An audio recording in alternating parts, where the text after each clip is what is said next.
So I want to start out by saying that no one asked me to take this survey. So I'm not representing anyone but myself.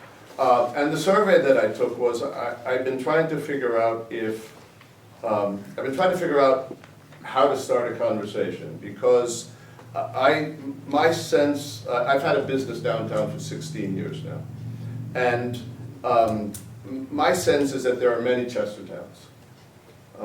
I like to think that I know everyone in Chestertown, and yet when I walked in here tonight, at least most of the people I didn't know. And so I wanted to find out if there were questions that could be asked that would either confirm or not confirm that the Chestertown that we think is here is actually the Chestertown that is here. So I wanted to do it from a business point of view. So I took 3 surveys, and I have a copy for everybody in the council here. But just to briefly tell you, it's a subjective survey.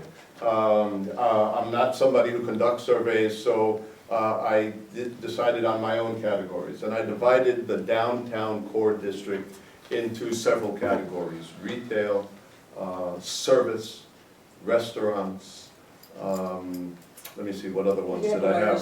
Attorneys, galleries, studios, and then what I did was on 3 separate days, on a Saturday, on a Sunday, and on a Tuesday, I pretended that I was someone coming from out of town, from southern Jersey or Pennsylvania, Northern Virginia, and I wanted to see what those people saw, which I think is different than what we necessarily think that they see. And one of the reasons that I did that was anyone who owns a business, certainly if you're in government, you know that since 2008, it's a whole different ballgame. And when I talk to my peers who own businesses in town, my sense is that despite the smiling faces that we all have, because who wants to do business with somebody who's not positive or smiling, we're all struggling. And so I wanted to get a sense of, like I said, are we who we think we are? So I conducted my walks at 1 o'clock in the afternoon. I had people ask me why I wasn't doing it Saturday morning, because that's when town's really alive. And my sense was, if you've only heard about Chestertown from advertising or something that you see in the paper, you're probably going to wake up with your family on a Saturday morning or a Sunday morning, have a leisurely breakfast, you head out the door, maybe it's a 2-hour drive, you're probably going to get here maybe right after lunch. So, I'll leave you with the details. Again, this is very subjective. It's my own opinion in terms of how I categorize places.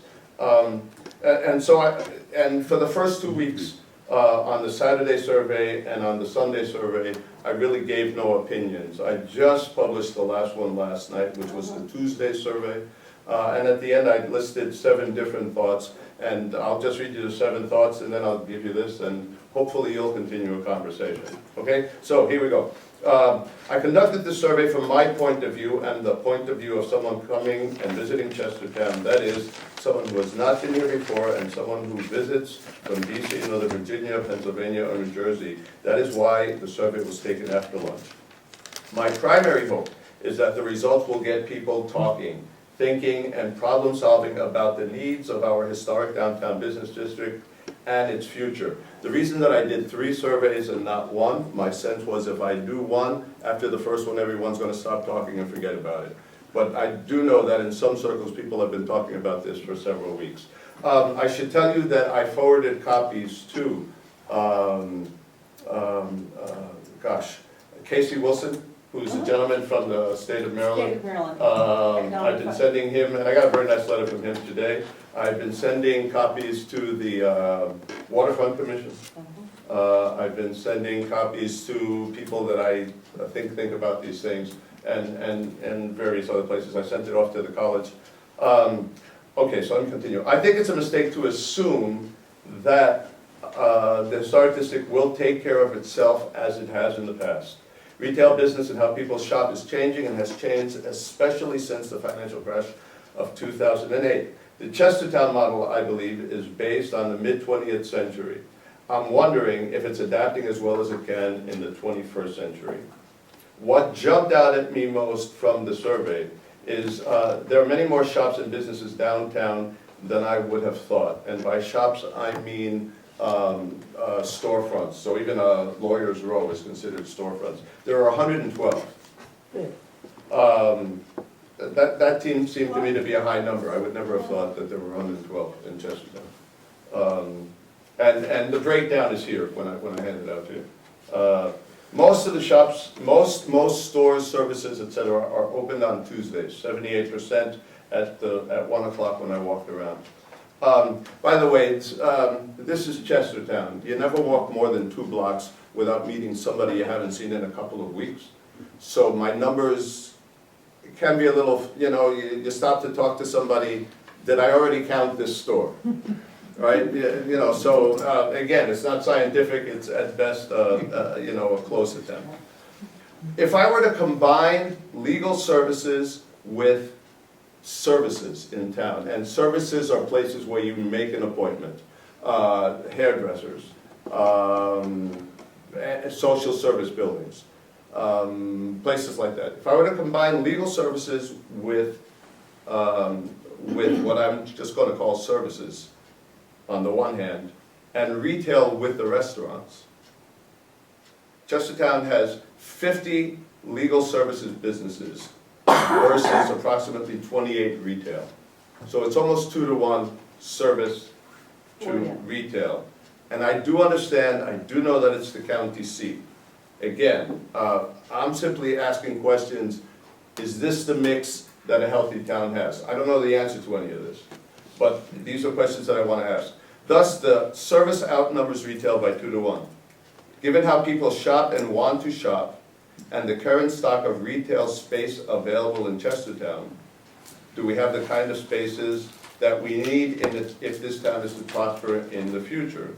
Do we want a town where the waterfront becomes a place where everything is happening because they build handicap accessible, light-filled retail spaces, and the historic district with so many non-accessible spaces becomes primarily a service business district?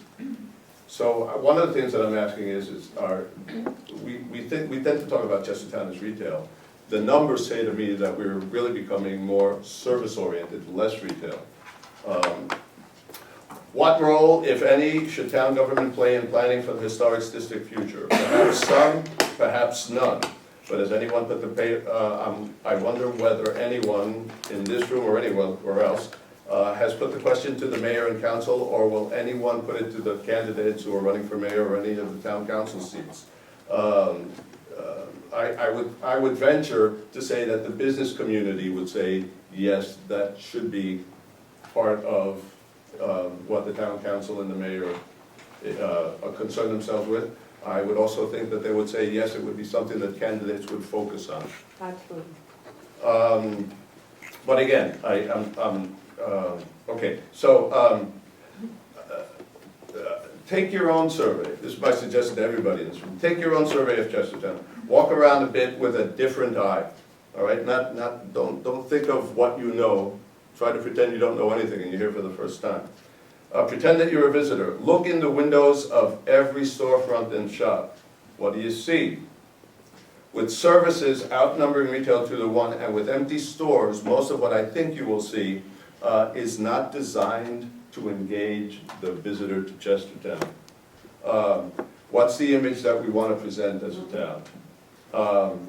It's very curious to me that real estate personnel and landlords seem, at least from everything that I can gather, to be less interested about this than I think they should be. Absolutely. It affects their bottom line with how the town is perceived. If you have a thriving, one of the reasons that we did not move to Pennsylvania 18 years ago was that, and we were seriously thinking about moving to Pennsylvania. I couldn't think of one town that I drove through that looked like it wasn't either in decline or had already declined. Right. You came to Chestertown and you got a sense that it was a vibrant place. I think one of the things that, again, that I saw, think about how services decorate. Think about what image they're trying to present. Most services in town, again, 2 to 1, people are coming knowing where those places are. And again, it's not really outward looking. So if you're somebody coming to Chestertown and have never seen it,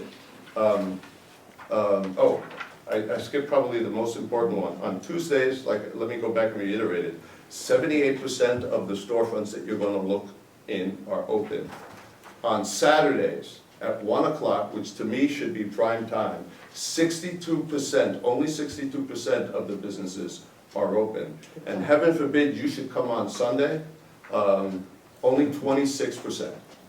You know, Bob, we had a very interesting man many, many years ago when we were thinking of rebuilding where McCrory's had the fire. Remember that guy? Yes. And he said one of the differences when he was struggling to build the Brody building or the Alexander building, and he eventually left, is that our businesses here, many of them at the time, are primarily hobby businesses. So you don't have to be open on Sundays. You know, I want to take the weekend off.